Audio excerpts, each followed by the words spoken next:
Hello, welcome to the Kava Point screencast for iEmergency. Thank you for joining us. This is a quick guide to how to use iEmergency and some of its features, and so we're going to run through that. So I'm assuming you've already looked at our website and our video and understand why, in case of emergency application is important. And as a result, if you notice, the word ICE is on the icon. It's so that firemen, police officers, and other first responders automatically know to check this particular app because they know that in your wallet or in your phone, if you have the word ICE, it means these are the important things that you should access. So we're going to enter right into here. So we're going to enter our name. So in this case, John Doe, right? So it does do auto correct. So if you notice, right, that your name is important. They cannot assume, medical personnel cannot assume that just because you have the phone on you that it's yours. You could have your wife's phone. You could have someone else's phone on you randomly. So they need to confirm that it is your phone. A lot of people ask, why don't you have blood type? Well, blood type is actually not required and it's not recommended. And the reason is because hospitals will ignore that information. They'll actually ignore anything on the phone or anything written down, and they'll actually check your blood type to make sure that it's correct, because they can be sued if they don't have the right blood type. And if you put the wrong blood type because you remember wrong, that could kill you. So they specifically don't check for that, and they will ignore it actually. So we have John Doe. So one of the features of iEmergency is the fact that you can automatically bring up your contacts to your address book. So in this case, we're going to take Johnny Appleseed. So if you notice, it'll automatically pick the number. So which number did it pick? It automatically picks the mobile number because it's the most likely number that needs to be called in case of emergency.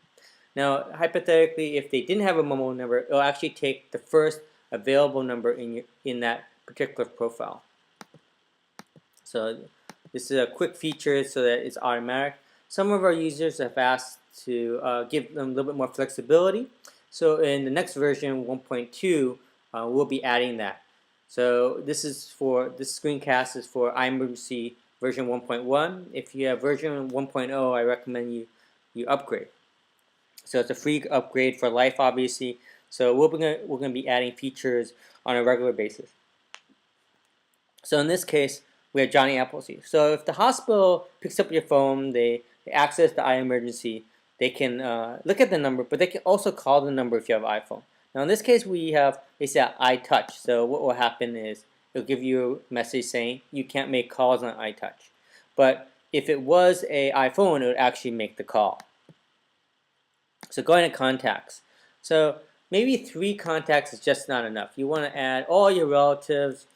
Uncle Fred, right, is a good friend, and you want to add his number 1232, right? Hypothetically, that's his number, right? You can add as much context as you want, as many pieces of data you want. You can add your doctor, the hospital. Say it's Valley Medical Center, right? Oops, save. Okay. Then you can add your insurance information, your medical records. Let's say you're a Kaiser or a Valley Medical. You will have a medical record number, so you can put that in there. Okay, so it's the same thing that happens for medical history. You can add as many drug allergies or food allergies, herbal allergies, and any other allergies that you might have, right? So you can select them all through this menu system. So in this case, I'm going to say I'm allergic to penicillin, the drug. I'm allergic to peanuts. All right, so it's a type of food. You can add different types of drugs, XYZ. Let's say it's XYZ drug, and you have a certain dosage, right? 12 milligrams, hypothetically.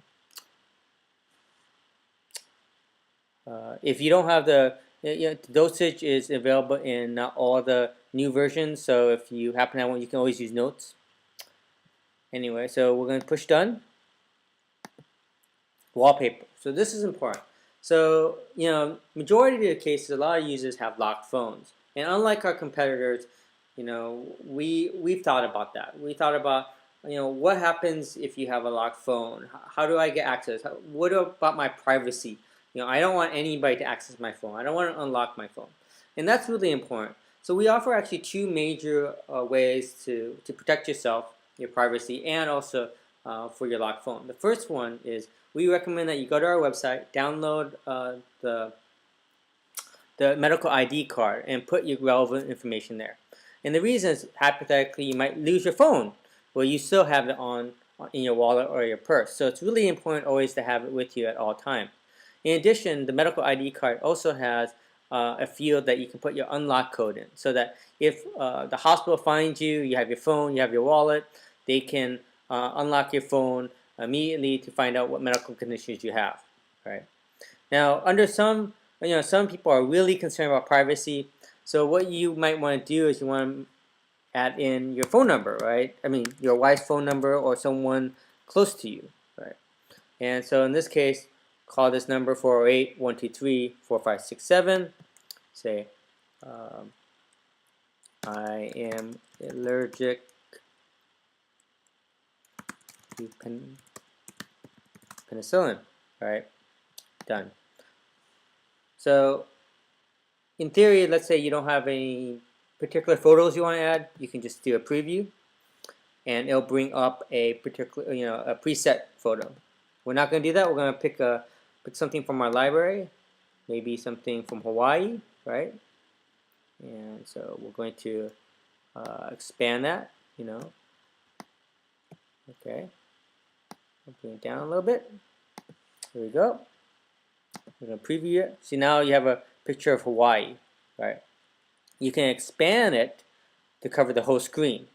So this is a new feature. In previous versions, we had there was a bug where it would automatically expand it. There was actually a request, but we've changed it so that you can now choose to expand it if not. Let's say you don't like the blue, right? You can make this green or brown or yellow, whatever color that you deem you want, right? In this case, we're going to make it green. Well, actually, let's make it yellow, right?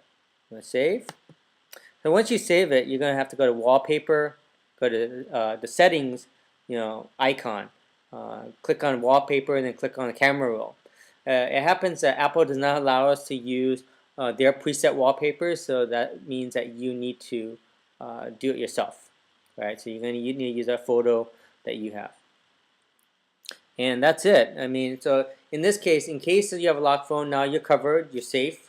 You're going to have a preset photo with all your identification. In case something happens to you, they can call the emergency number and then get the unlock code from that person. If you're very conscious about privacy, they have all the medical data that they need, the major contacts they need, and also your emergency contacts. And we're going to be adding more features as we go along, but we hope that this is really helpful, and we really hope that this helps you in the future, even if you don't need to use it.